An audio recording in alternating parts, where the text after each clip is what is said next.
I love my oysters. I would eat probably a dozen oysters every day, and when I go away, I do miss them. It's like you get withdrawal symptoms. Unbelievable.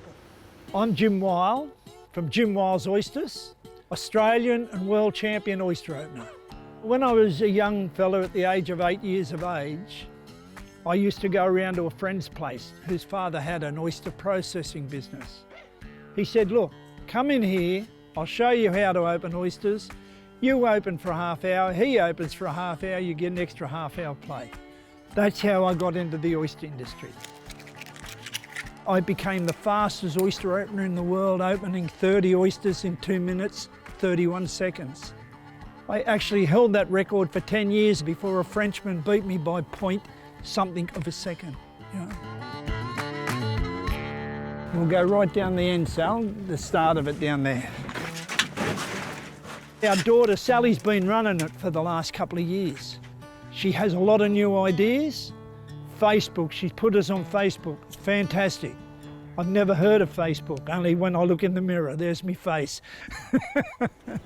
So these are our 8-year-old Grande Pacifics. These ones, we've been growing these for 8 years. And there's a meal in every one of them. The last 6 months have been pretty hard with the business. We started last year with the drought. So the drought affects our oysters when they don't grow. And then coming up over Christmas into January, we had the bushfires. Yeah, the fires came all the way around here, under the power lines, and it jumped across on the island.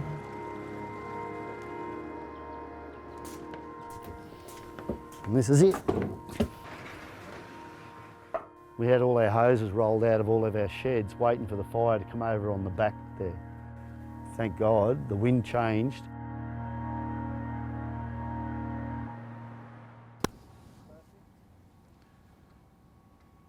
Where's the makeup department? What is it that you like most about oyster farming? When I have a day off and I go fishing. That's true, I like Sundays. I moved away for a little bit. I didn't want to come back. I was enjoying myself. I was having a great time. Then I come back to a heap of work because my father got he got run over by a car in Wollongong, and then 6 years later he got run over by a car in Bateman's Bay. He never won any lotteries.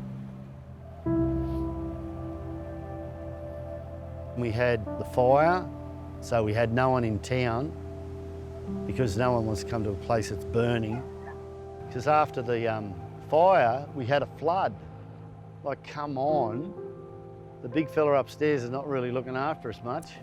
When the floods came in February, that's when we knew that, you know, this is going to hit us hard. Just the devastation that it caused here was horrific. I've never seen it like that before. Well, in the most recent flood, I reckon we've lost between baskets and trays, probably over 100.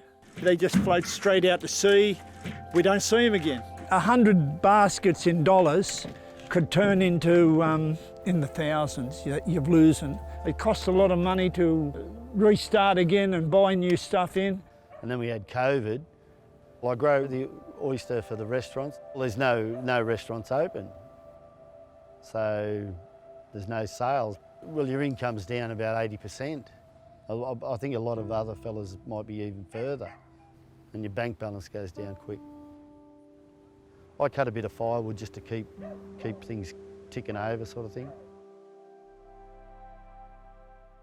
So these are ready to go out into restaurants? Yeah, these can go into restaurants if they were open. If they were open. I have seen a lot of hard times in the industry over the years. Back in the 70s, the late 70s, we had that parvovirus on the Georges River. In the 90s, we've had winter mortality kill and also QX. I've been through all of those, and honestly, we didn't know where our bread and butter was going to come from back then. And it's virtually the same today. And a lot of people have gone broke. I really feel for these people that have put all their heart and soul into their industry. all their money and they've lost it all. That's why the New South Wales farmers have been asking the government to waive the fees. Because South Australia and Tasmania did that very early on in the piece, and we're just saying, New South Wales, why is it taking so long? Anything the governments can do to sort of waive fees and different things for the next 12 months to 2 years will be a positive for the oyster farming industry. That would help a great deal, but I don't think they're going to do that. Our oyster family, which are all up and down the coast, we're all struggling, we're all doing it hard, but the thing is we'll fight back, we'll kick back, and we'll win in the end.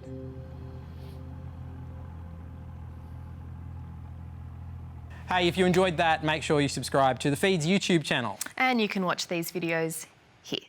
See you next time.